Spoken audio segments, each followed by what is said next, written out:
નમસ્કાર વિદ્યાર્થી મિત્રો, આપણે ધોરણ 10 ની અંદર વિજ્ઞાનમાં ગયા લેક્ચરમાં 9 પ્રકરણ આપણે પૂર્ણ કર્યું છે, આનુવંશિકતા અને વિકાસ। આજે 9 પ્રકરણની આપણે શરૂઆત કરીએ। પ્રકરણ નંબર 3 છે ધાતુઓ અને અધાતુઓ।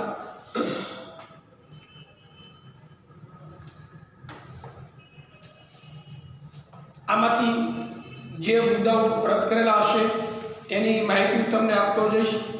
જે મુદ્દાઓ રદ હશે એ હું તમને જાણકારી આપીશ અને બેઝિક માહિતી થોડીક આપતો રહીશ। કોઈ પણ ચેપ્ટરની જે પ્રસ્તાવના છે ને એ આપણા કોર્સમાં તો છે, બરાબર। 16 ચેપ્ટરની અંદર પાઠની શરૂઆત થાય અને જે પ્રસ્તાવિકતા જે આપેલી હોય તે પ્રસ્તાવનાઓ બધા પ્રકરણમાં રાખેલ છે, એટલે આપણે એની સમજૂતી તો પ્રાપ્ત કરવાની જ રહેશે। મેટલ્સ એન્ડ નોન મેટલ, ધાતુઓ અને અધાતુ આપણા ઘરની અંદર,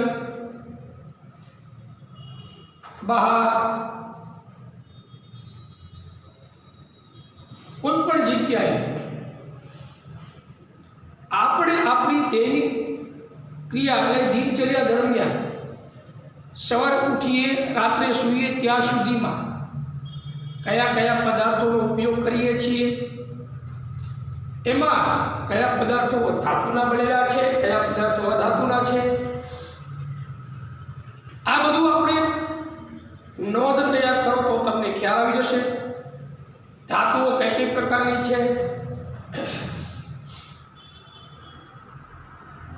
આપણે રસોઈના વાસણોથી શરૂઆત કરીએ તો રસોઈના વાસણો શેમાંથી બનેલા છે, કઈ ધાતુનો ઉપયોગ થાય છે એમાં, તો આપણે મોટે ભાગે ઘરમાં સ્ટીલના વાસણોનો ઉપયોગ કરીએ છીએ।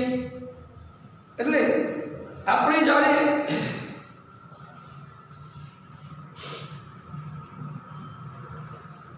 ધાતુના અધાતુનું જ્યારે આપણે વર્ગીકરણ કરવું હોય એટલે પહેલાં તો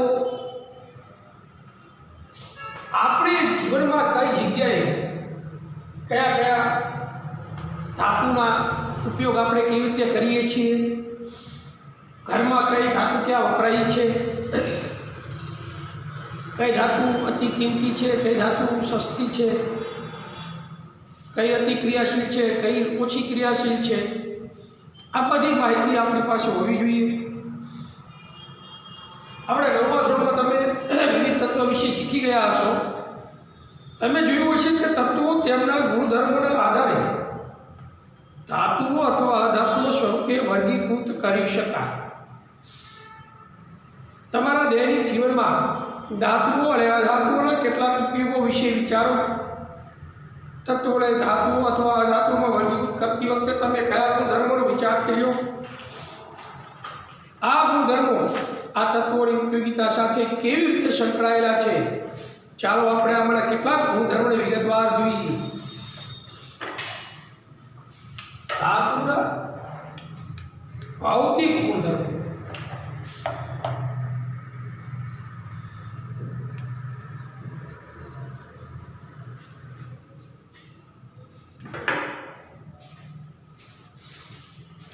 ધાતુ અધાતુના ભૌતિક ગુણધર્મો। પહેલા તો તત્વોને તેમની જે વાહકતા છે એ વાહકતાના ગુણધર્મના આધારે આપણે વર્ગીકૃત કરી શકાય। જેમ કે ધાતુ તત્વો જે છે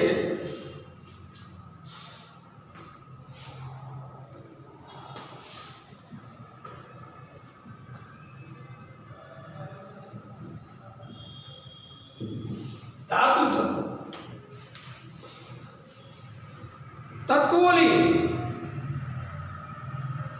વાહકતાનું આપણે જે આધુનિક આવતક કોષ્ટક તમે જોયું હોય અથવા તમે પ્લે સ્ટોર પરથી પહેલાં ડાઉનલોડ કરી શકો છો।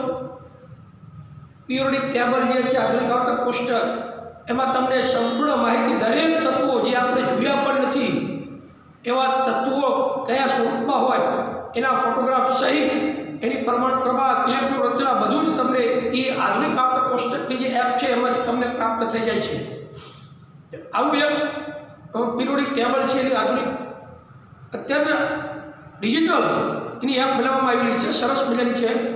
હું પોતે પણ વાપરું છું. ટૂંકમાં એમાંથી તમને ઘણી બધી માહિતી ગુજરાતીમાં પણ છે મિત્રો, તો તમને ખ્યાલ આવી શકશે કે કયા ઇલેક્ટ્રોન કેવી રીતે આપલે થાય. ટૂંકમાં એ આખી જે આ એપ છે એમાં તમને ધાતુ અધાતુ એ બધી જ બાબતોની માહિતી એમાંથી મળી જશે. ધાતુ તત્વો જે છે એટલે કે એની વાહકતાનું મૂલ્ય ખૂબ જ વધુ હોય છે.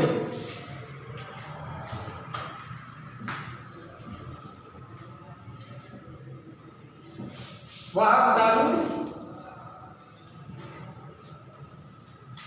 મૂલ્ય ખૂબ જ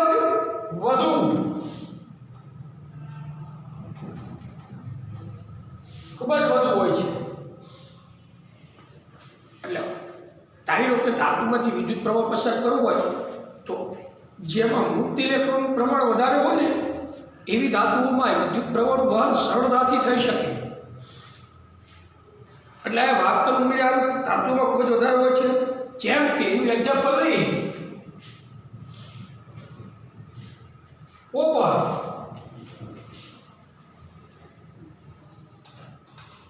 શીવ. કોપર એટલે તાંબુ. આપણે જુઓ ઘરમાં તાંબાના તાર વધારે વપરાય છે.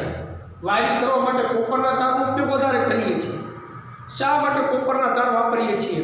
એલ્યુમિનિયમના તાર વપરાય, પણ કોપર જે છે મિત્રો વાહકતાની દ્રષ્ટિએ અતિ ઉત્તમ ધાતુ છે, જેમાં વિદ્યુત પ્રવાહ સરળતાથી પસાર થઈ શકે છે. પછી બીજી છે એલ્યુમિનિયમ. એ પણ વાહકતાની દ્રષ્ટિએ ઉત્તમ વાહક છે એલ્યુમિનિયમ.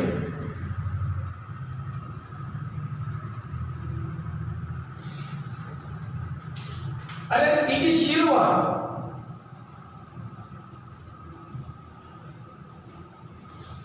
સિલ્વર, ચાંદી. આ ત્રણેય ધાતુ મિત્રો ચાંદીના તાર આપણને પોસાય નહીં, એટલે ચાંદીના તાર ઘરમાં વપરાતા નથી. આ 12 ચાંદીના તાર નાખે, બધા વાયરિંગ કરાવે, આખું થાંભલા તાર એલ્યુમિનિયમની જગ્યાએ ચાંદીના તાર હોય તો ચોરના દીકરા રાતે પક્કડ લઈને આખા માગતા હોય, એટલે એક એક વાયર હોય એમ લઈ જાય. શું કરવાનું? આપણને લાઈનો ગેંડા રાખે. કિંમતી હે, મોંઘી હે ચાંદી, એટલે વ્યવહારમાં ચાંદીના તાર વપરાતા નથી. પણ વાહકતાની દ્રષ્ટિએ એ અતિ સુવાહક છે. કોપર અને એલ્યુમિનિયમના તાર આપણે બજારમાં મળે છે. સૌથી વધારે કોપર પણ વપરાય છે અને એલ્યુમિનિયમ પણ વપરાય છે. તો આ છે એ ધાતુ તત્વો છે. એવી રીતે અધાતુ.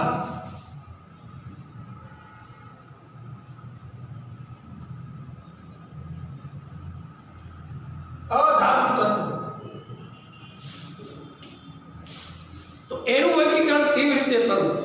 તો અધાતુ તત્વો જે છે એ તત્વોની એટલે કે તેઓની વાહકતાનું મૂલ્ય ખૂબ જ ઓછું હોય છે. તેઓની વાહકતાનું મૂલ્ય ધાતુનું ખૂબ જ વધારે હોય છે, અધાતુનું ખૂબ જ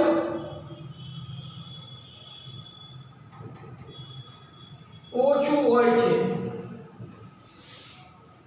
એક્ઝામ્પલ લઈએ તો ખ્યાલ આવે આપણને. દાખલા તરીકે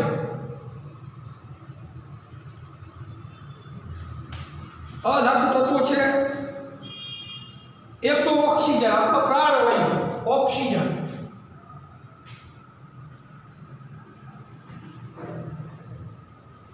O2 આ અધાતુ. નાઇટ્રોજન,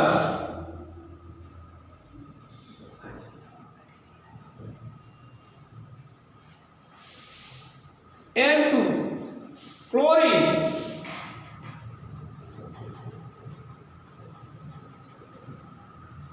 Cl2 ક્લોરીન,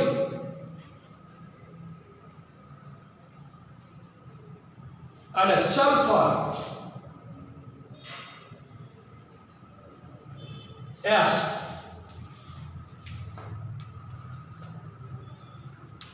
આ અધાતુ ઓક્સિજન મિત્રો અધાતુની સંખ્યા સંખ્યા ઓછી છે, ધાતુની સંખ્યા વધારે છે। 114 તત્વો હતા હમણાં સુધી, નવો કોષ બદલાડો થોડાક 118 જેવું થયું છે। 114 તત્વોમાં 92 તત્વ ધાતુ હતા, 18 અધાતુ હતા,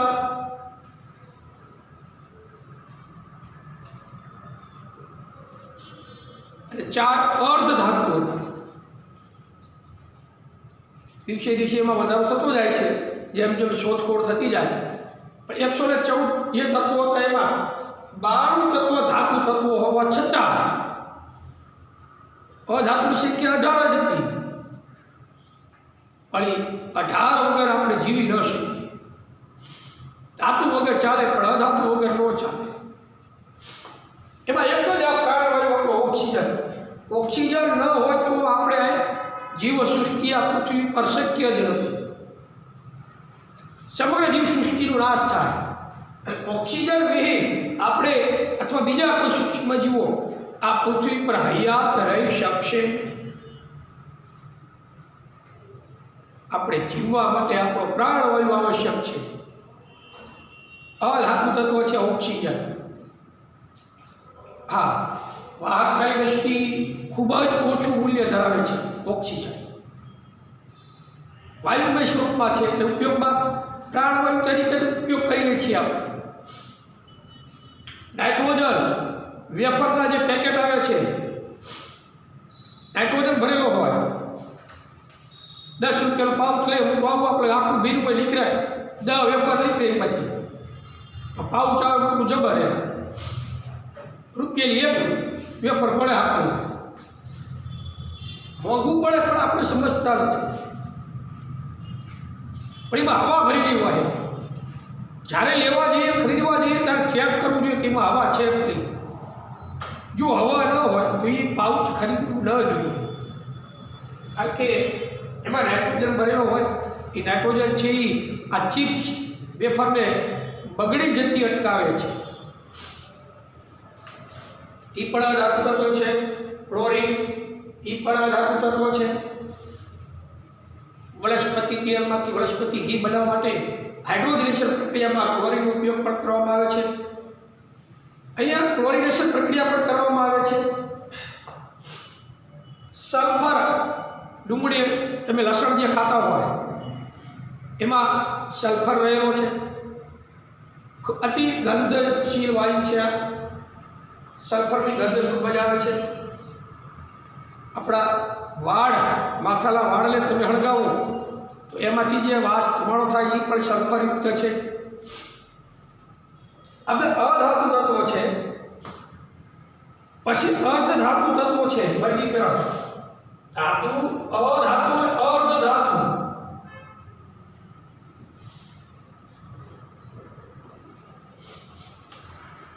અર્ધ ધાતુ તત્વો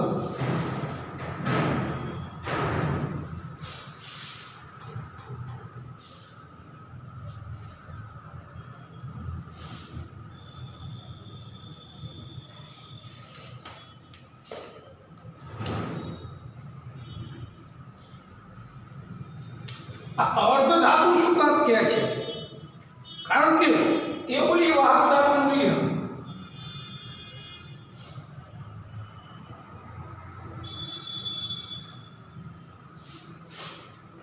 આવની વાહકતાનું મૂલ્ય ધાતુઓ કરતા ઓછું, ધાતુ તત્વો કરતા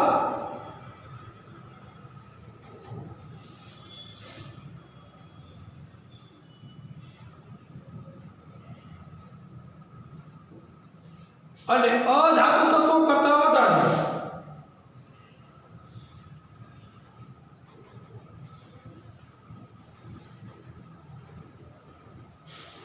અધાતુ તત્વો કરતા વધારે ધરાવે છે આ મૂલ્ય। વાહકતાનું મૂલ્ય ધાતુ તત્વો કરતા ઓછું પરંતુ અધાતુ તત્વો કરતા વધુ હોય છે।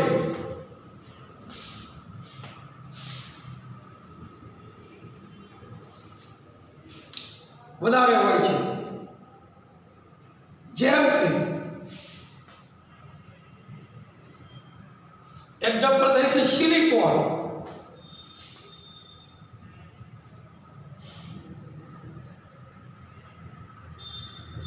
SR, સિલિકોન છે અર્ધ ધાતુ તત્વ છે. જર્મેનિયમ,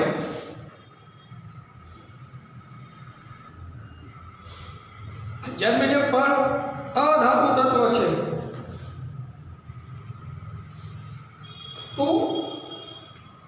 આ એવા અધાતુ તત્વ છે, ધાતુ કરતા ઓછું વાહક મૂલ્ય છે પણ અધાતુ તત્વ કરતા વધારે હોય છે. તો આવી રીતે આ તત્વોનું વર્ગીકરણ કરવામાં આવે છે. તો ભૌતિક ગુણધર્મ પેલા ધાતુઓના લઈ લઈએ. કોના ભૌતિક ગુણધર્મ લઈશું? ધાતુ.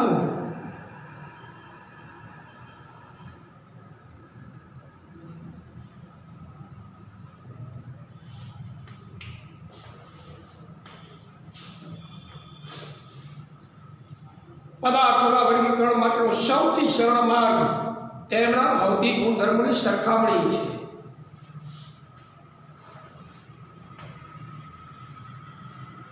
ભૌતિક ગુણધર્મો આ ત્રણેય સરખાવી એટલે ખ્યાલ આવે કયા સૌથી વધારે વ્યવસ્થિત છે, કયા ઓછા સક્રિય છે, વધારે સક્રિય છે. કારણ કે તુલના કરવી હોય તો ભૌતિક ગુણધર્મથી કરી શકાય.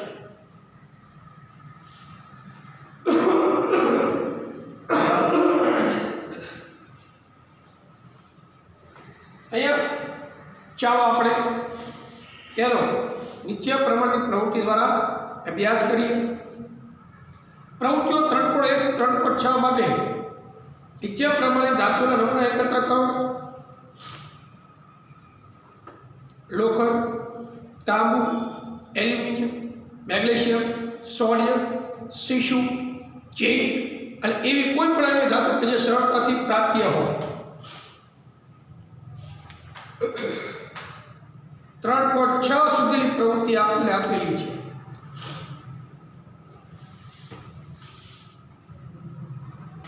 પહેલી પ્રવૃત્તિ 3.1 પ્રવૃત્તિ આપી છે. લોખંડ, તાંબુ, એલ્યુમિનિયમ અને મેગ્નેશિયમના નમૂના લો. દરેક નમૂનાના દેખાવની નોંધ કરો. કાચ પેપર વડે ઘસીને દરેક નમૂનાની સપાટી સાફ કરો અને ફરીથી તેમના દેખાવની નોંધ કરો. ધાતુઓ તેમની શુદ્ધ અવસ્થામાં ચળકણવાળી સપાટી ધરાવે છે. આ ગુણધર્મને ધાત્વિય ચમક કહે છે. પહેલી પ્રવૃત્તિ આપણે એવું કીધું છે લોખંડ, તાંબુ, એલ્યુમિનિયમ અને મેગ્નેશિયમના નમૂના લો.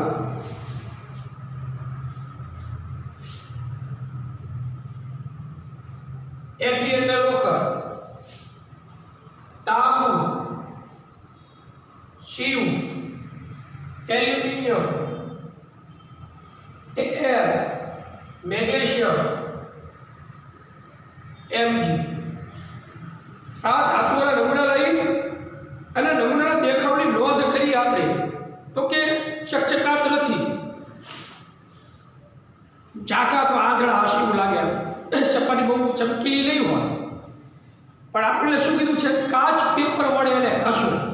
કાચ પેપર વડે તમે એને ઘસી નાખો એટલે ચકચકાત થઈ જાય. તો મતલબ શું થયું? કાચ પેપર વડે આ ચારે ચાર ધાતુના જે ટુકડા કે નમૂના લીધા એને ઘસી સપાટી એકદમ સાફ કરી અને પછી ફરીથી એને દેખાવની આપણે નોંધ કરી શકીએ. તો આપણે શું અવલોકન કરી શકીએ આ બાબતમાં? તો ધાતુઓ તેમની શુદ્ધ અવસ્થામાં ચળકાટ ધરાવે છે. એવો ગુણધર્મ એવો થાય.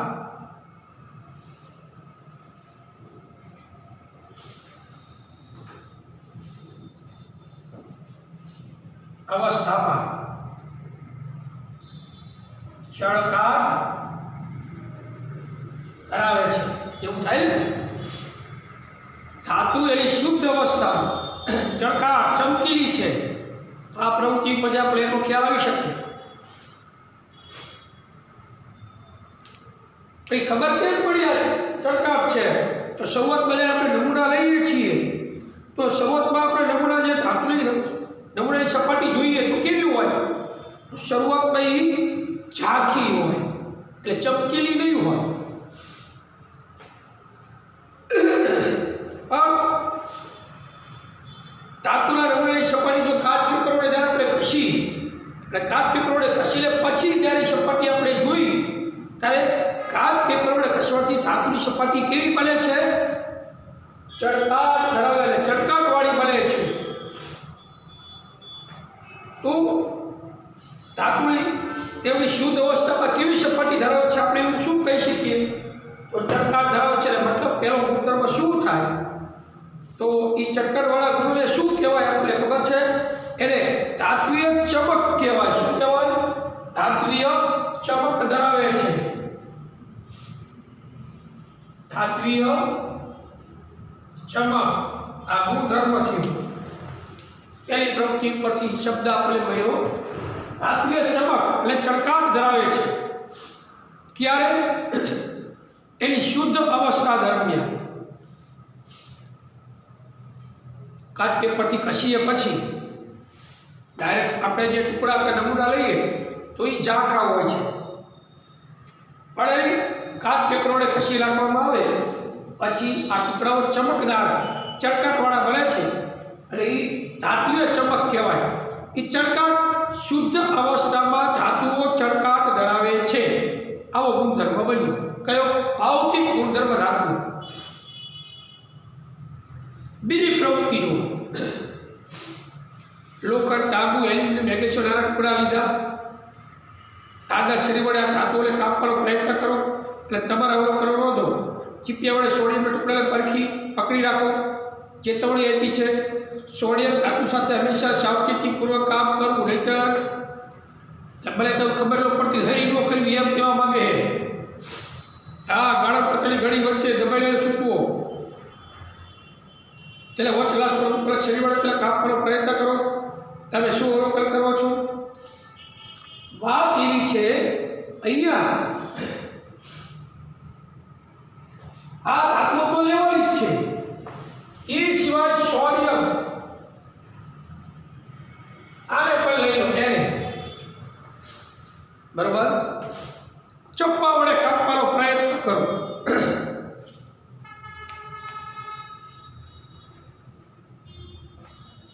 તો આ લોખંડ, કોપર, એલ્યુમિનિયમ અને મેગ્નેશિયમ, શું આ બધી ધાતુઓને ચપ્પા વડે કાપી શકાશે? તો આ લોખંડ, કોપર, તાંબુ, એલ્યુમિનિયમ અને મેગ્નેશિયમને ચપ્પા વડે કાપી શકાશે નહીં. ના, એમને કાપી નહીં શકાય. તો સોડિયમ ધાતુને ચપ્પા વડે કાપી શકાશે? હા.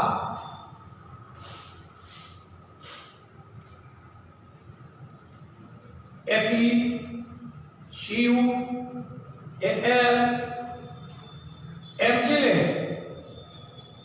ચપ્પા વડે કાપી શકાશે નહીં, પણ એને એટલે સોડિયમ ચપ્પા વડે કાપી શકાય છે. બીજો ગુણધર્મ લોખંડ એટલે આયર્ન, કોપર, એલ્યુમિનિયમ, મેગ્નેશિયમ આ ધાતુઓ સખત ધાતુઓ છે. આ ધાતુઓને ચપ્પા વડે કાપી શકાતી નથી, કારણ કે મજબૂત ધાતુ છે. પણ સોડિયમ ધાતુને ચપ્પા વડે કાપી શકાય છે, કારણ કે સોડિયમ ધાતુ નરમ છે. તો આપણે ધાતુઓ સખત હોય છે એવો ગુણધર્મ આપણને પ્રાપ્ત થાય. ધાતુઓ કેવી હોય છે? સખત હોય છે. એટલે દરેક ધાતુની સખ્તાઈ જુદી જુદી હોય છે. ધાતુઓ સખત હોય છે, દરેક ધાતુની સખ્તાઈ કેવી હોય છે? જુદી જુદી હોય છે. ધાતુઓ સખત એટલે મજબૂત છે. આનો જે ગુણધર્મ એવો છે, ચપ્પા વડે કાપી શકાતી નથી.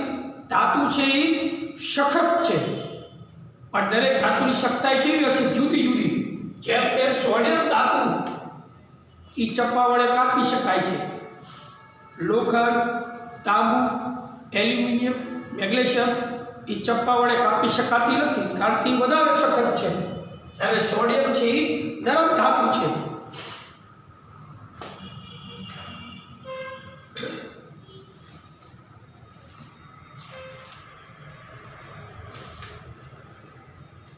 તમે જોશો કે સામાન્ય રીતે ધાતુઓ સખત હોય છે, દરેક ધાતુની સખ્તાઈ અલગ અલગ હોય છે. આવો ગુણધર્મ આપણી પાસે પ્રાપ્ત થયો આ પ્રવૃત્તિ પરથી. એટલે એ ગુણધર્મ શું થયો? ધાતુઓ શુદ્ધ અવસ્થામાં ચળકાટ ધરાવે છે, એટલે ધાતુએ ચમક ધરાવે છે. બીજો ગુણધર્મ, ધાતુઓ સામાન્ય રીતે ધાતુઓ કેવી હોય છે? સખત હોય છે. દરેક ધાતુની સખ્તાઈ અલગ અલગ હોય છે, જુદી જુદી, ભિન્ન ભિન્ન હોય છે. આ સોડિયમ ધાતુને ચપ્પા વડે કાપી શકાય છે. લોખંડ, કોપર, એલ્યુમિનિયમ અને મેગ્નેશિયમ ધાતુને ચપ્પા વડે કાપી શકાતી નથી. ત્રીજી પ્રવૃત્તિ આપી છે લોખંડ, ઝીંક, શીશુ એટલે તાંબાના ટુકડાઓ. લોખંડના ટુકડા પર કોઈ પણ એક ધાતુ મૂકો એટલે હથોડી વડે 4 કે 5 વખત તેની પર પ્રહાર કરો. તમે શું અવલોકન કરો છો? અન્ય ધાતુઓ સાથે તેનું પુનરાવર્તન કરો. આ ધાતુઓના આકારમાં થતો ફેરફાર નોંધો. તમે જોશો કે કેટલીક ધાતુઓને ટીપીને પતરા બનાવી શકાય છે. આ ગુણધર્મને ટીપાવપણું કહે છે. શું તમે જાણો છો કે સોનું અને ચાંદી સૌથી વધુ ટીપી શકાય તેવી ધાતુઓ છે? ત્રીજી પ્રવૃત્તિ છે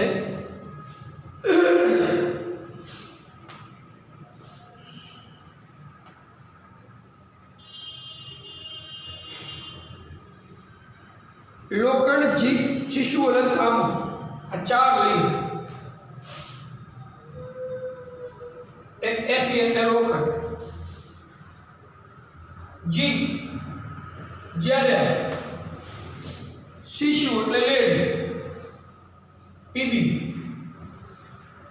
અને તાંબુ Cu. આ 4 ધાતુના ટુકડા લઈ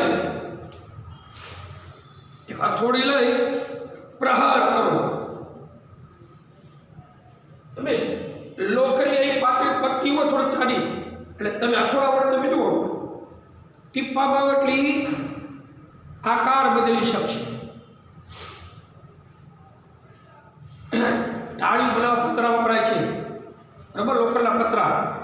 તો લોખંડને ટીપી લે પાતળા પતરા બનાવી શકાય, આકાર બદલી શકાય.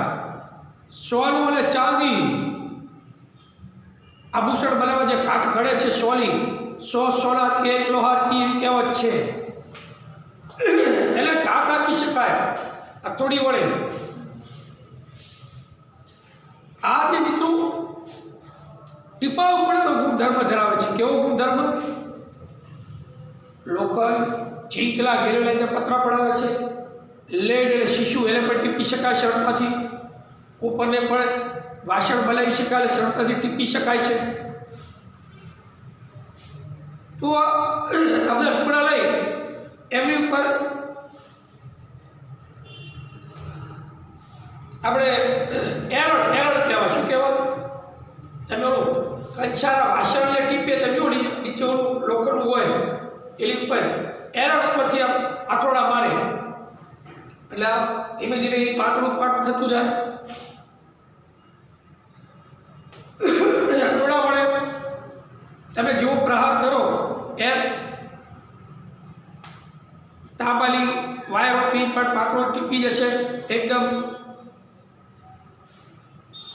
શીશુ એ પણ નરમ દઈને ટીપી શકાય સરળતાથી, આકાર આપી શકાય. હવે બધી ધાતુ ઉપર આપણે પુનરાવર્તન કરી અને ચકાસણી કરી શકશું. તો એના આકારમાં થતા ફેરફાર આપણે જોઈ શકીએ. તો આમાં કયો ગુણધર્મ જોવા મળે આપણને? તો ધાતુઓને ટીપી શકાય છે, મતલબ તેમાંથી પતરા બનાવી શકાય છે. તો આ ટીપવાના ગુણને શું કહેવાય? તો ટીપવાના ગુણને ધાતુનું ટીપાવપણું કહેવાય.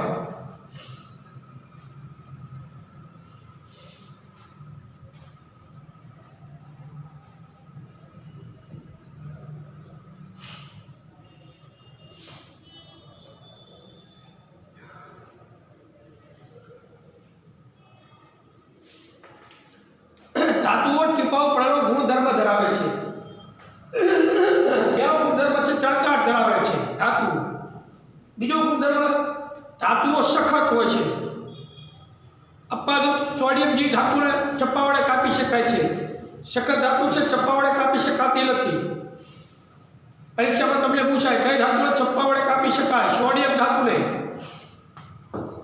ત્રીજો ગુણધર્મ ધાતુઓ ટીપાવપણાનો ગુણધર્મ ધરાવે છે, તેને સરળતાથી ટીપી શકાય છે.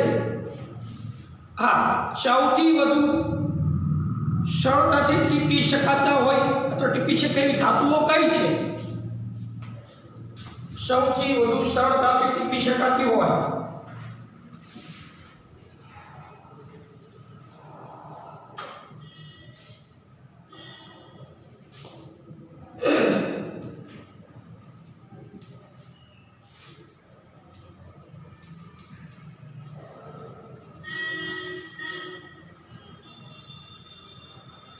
એજી અને એયુ, ચાંદી અને સોનું. એજી એટલે સિલ્વર ચાંદી, એયુ એટલે ગોલ્ડ સોનું. આ બે ધાતુઓ સૌથી વધારે સરળતાથી ટીપી શકાય છે. આ ધાતુને ટીપીને આભૂષણો બનાવી શકાય, ઘરેણામાં કાટ આપી શકાય.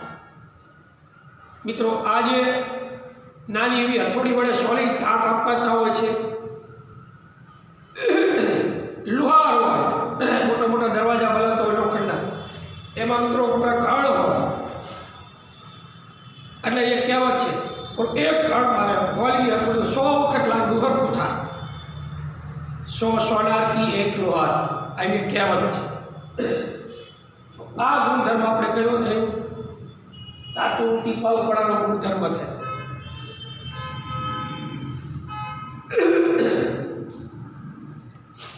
ચોથી પ્રવૃત્તિ છે રોજિંદા જીવનમાં જે ધાતુઓના તાર જોયા હોય તેવી ધાતુઓની યાદી બનાવો.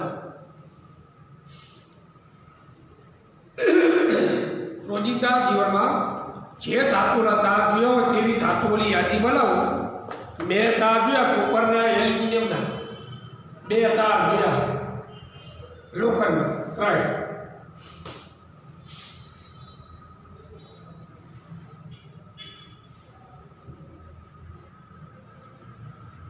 લોખંડના તાર, એલ્યુમિનિયમના અને કોપરના તાર આપણે જોયા છે.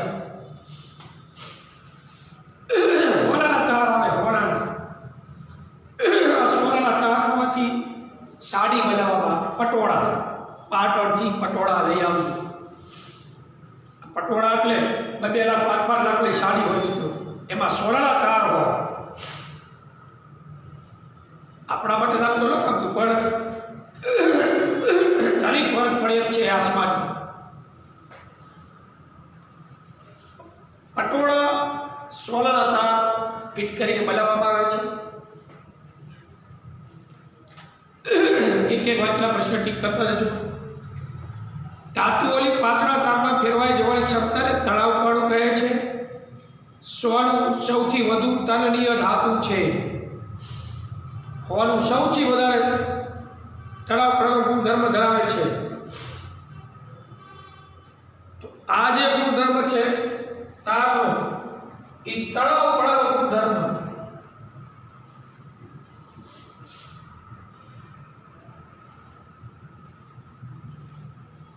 આ ધાતુઓ તણાવપણાનો ગુણધર્મ ધરાવે છે.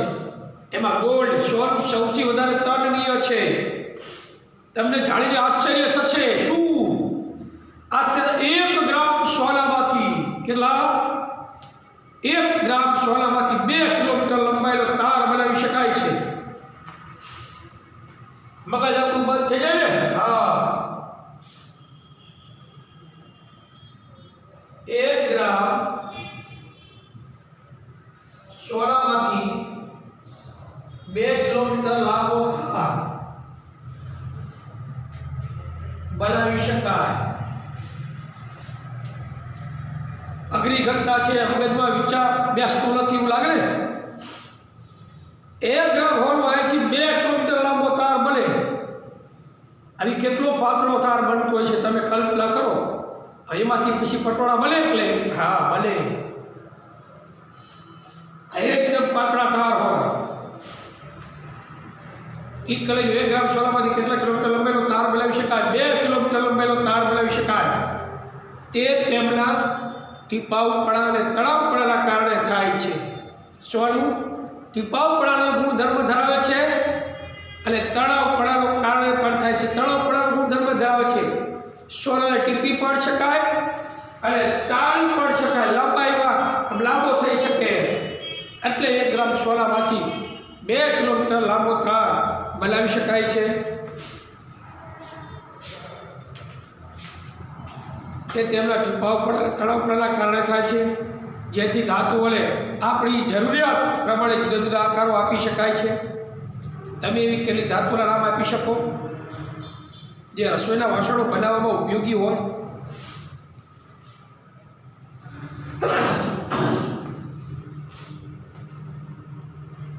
હા, સ્ટેનલેસ સ્ટીલ, તાંબાના વાસણ, પિત્તળના વાસણ, સૌથી વધારે સ્ટેનલેસ સ્ટીલ વપરાય. એ કેવી રીતે પિત્તળ કેવી રીતે બનતું છે? જમીનમાંથી તો પિત્તળ બનતું નથી.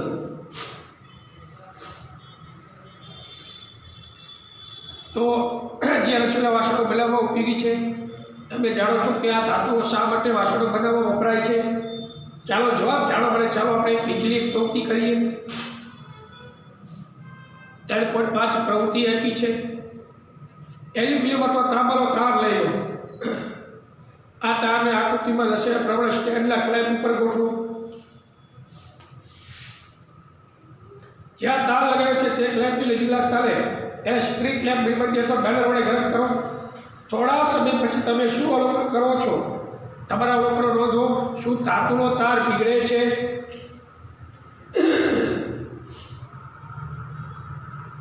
ઉપયુક્ત પ્રવૃત્તિ દર્શાવે છે કે ધાતુઓ ઉષ્માના સારા વાહકો છે અને ઊંચા ગલનબિંદુ ધરાવે છે. સિલ્વર અને કોપર ઉષ્માના ઉત્તમ વાહકો છે. શીશુ અને પારો સરખામણીમાં ઉષ્માના મંદ વાહકો છે. શું ધાતુ વિદ્યુત ઉપર વહન કરે છે? એ પહેલાં આપણે આની ચર્ચા કરશું કે આ જે ઊંચા ગલનબિંદુ ધરાવે છે, બરાબર, સારા વાહકો છે. ધાતુઓ ઉષ્માના સારા વાહકો છે, ઊંચા ગલનબિંદુ ધરાવે છે. એલ્યુમિનિયમ અથવા તાંબાનો તાર લઈ આકૃતિનું આપી છે, સ્ટેન્ડમાં ગોઠવી દેવાનું. પહેલે આ તારને ગરમ કરવાનો છે ખાલી, અને જોવાનું તાર પીગળે છે કે એમને રહે છે, તો ગરમ થાય છે. હવે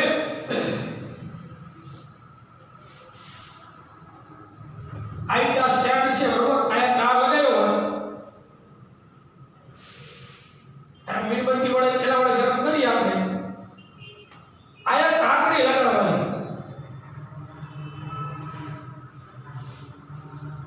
બરોબર.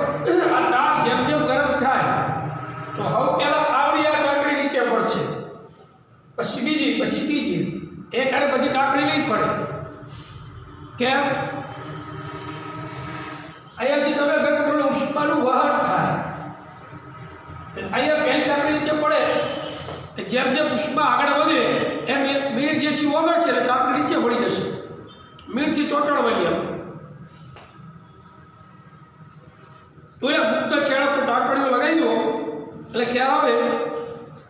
હવે એને મીણબત્તી તો આ ઢાંકણી મીણથી લગાવવાની, એટલે જે તાર ગરમ કરી એટલે મીણ પીગળે તો ખબર પડે ઢાંકણી નીચે પડે એટલે પડતી. તમે થોડા સમય પછી આ પ્રયોગ કરો ને અવલોકન કરશો ને એટલે તમે જોશો ધાતુનો તાર પીગળે છે કે નથી પીગળતો. તો તમે પ્રયોગ દરમિયાન જોઈએ ધાતુનો તાર પીગળતો નથી. હા, ગરમ થાય છે, તમે એને સ્પર્શ કરો એટલે તમને ગરમ તો લાગશે, પણ ધાતુનો તાર પીગળતો નથી. તો આ પ્રવૃત્તિ ઉપરથી આપણે શું અવલોકન કરી શકીએ? તો આપણે ખ્યાલ આવે કે આ પ્રવૃત્તિને એમાં ધાતુઓ જે છે ઉષ્માના સારા વાહક છે. આવો ગુણધર્મ આપણે ભૌતિક ગુણધર્મ આપી શકીએ. અને એનું ગલનબિંદુ કેવું હોય છે? ઊંચું હોય છે. શું કામ? કારણ કે આપણે મીણબત્તી કે સ્પ્રિટ લેમ્પ વડે ગરમ કરવાથી પણ ધાતુનો તાર પીગળતો નથી. એટલે એ શા માટે ન પીગળ્યો? કારણ કે એમના ગલનબિંદુ કેવા છે? ઊંચા છે, તો ઊંચા ગલન ધરાવે છે ધાતુઓ. બીજું ઉષ્માના સારા વાહક છે. બીજું ઉષ્માના ઉત્તમ વાહક તરીકે કઈ ધાતુ વપરાય છે? ઉષ્માના ઉત્તમ વાહક તરીકે તો કોપર અને ચાંદી, આ બે ધાતુ ઉષ્માના ઉત્તમ વાહકો છે. ચાંદીના વાસણો આપણે બહુ વાપરતા નથી, કારણ કે કિંમતમાં મોંઘી છે, એટલે ચાંદીના વાસણો આપણે આરોપરાસમાં ઉપયોગમાં લેતા પણ નથી. આ કોપરના વાસણો આપણે ઉપયોગમાં લઈએ છીએ. અત્યારે તો બધા નોનસ્ટિક રસોઈના સાધનો પણ બજારમાં મળે જ છે. ચાંદી અને કોપર ઉષ્માના સારા વાહક છે અને ઉત્તમ વાહક તરીકે એની ગણતરી કરી શકાય. ઉષ્માના નિર્બળ વાહક તરીકે કઈ ધાતુ હોય છે એ પણ આપણે જોઈ લઈએ તો ખ્યાલ આવે કે ઉષ્માના નિર્બળ વાહકો જે છે એ શીશુ એટલે લેડ અને મર્ક્યુરી એટલે પારો.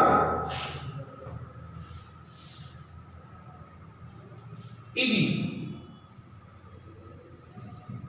એચજી આ બે ઉષ્માના મંદ વાહક છે. કેવા?